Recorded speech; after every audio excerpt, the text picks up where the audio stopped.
I'm Rod Goodyear. And I'm Janine Bernard. And together we've been co-authors of Fundamentals of Clinical Supervision in its 6 editions, over 30 years now. And we're just so delighted that it's now available in Mandarin.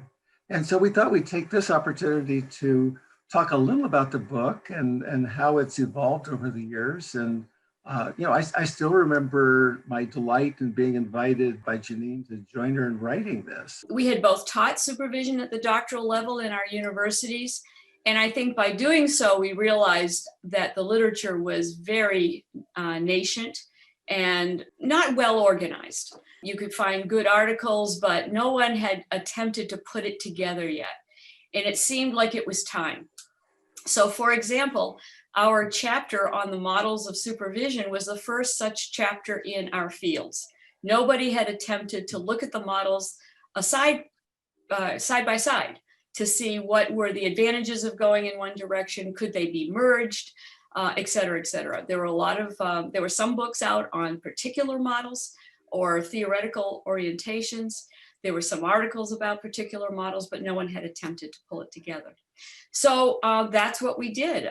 We started out thinking maybe we'd write a book that would be a nice hands-on book. And what we found was that the literature was richer than I thought at the front end. And before we knew it, we were really trying to pull the whole field together. And until the book was received rather well, we didn't know if we had pulled it off, but evidently we did. We have always attempted to look at supervision as our primary organizer, not the different mental health professions in the US. So where we have now some different professions, counseling, psychology, social work, marriage and family therapy, Rod and I tried to look at everything that everybody was publishing in supervision, and as it fit the themes of the chapters, we used them. And in that way, because of that, actually, a lot of people from different fields use our book, including veterinary medicine, which uses it to supervise vets in how to deal with the parents of the dogs and cats that they are dealing with. As we went into that literature, every new edition, we found that different things were getting attention. I don't know that we decided what to write about. We let the literature tell us. Multiculturalism has certainly been a very vibrant topic in this country. Technology and the use of technology for the delivery of mental health and supervision. Absolutely. We strengthened the sections on relationship because that's got so much attention in the supervision. That's right. And as you're saying, technology.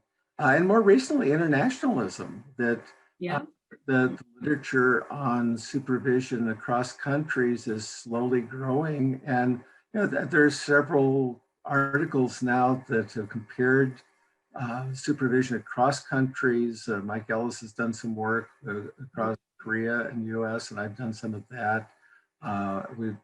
Carol Fallander and I've been working in China, so we've got some firsthand knowledge of the Chinese context. And so we have a sense of some ways that there are some differences. For example, I think how gatekeeping is implemented varies country to country and so on. But as Janine said, mostly we believe that what we've covered in the book is applicable across disciplines and across countries. And it's been interesting for me to see from edition to edition which chapters needed to be edited only lightly, because either there was a gap in the literature, there was a timeout around a topic, or there just wasn't much more to say, versus those that really exploded. For example, when we began the book, we had a full chapter on live supervision, which was very much both a training and a supervision model in marriage and family therapy in this country. We changed that for the last edition. It's now a section in a chapter because it hasn't evolved. So that's been interesting. And I haven't actually gone through all 6 editions to see kind of how much, but I think that would be a fun thing to do in terms of the history of supervision. We're always told in this country that our text is the most authoritative. So it would be, in a way, a study of the evolution of supervision, at least over 30 years. So in summary, we're just delighted that this book is now available to you in Mandarin, and we really invite your feedback so that Mhm. as you read it and have thoughts or observations that would be useful to us in subsequent editions, we really value your feedback. So feel free to contact either of us. And thank you. Thank you.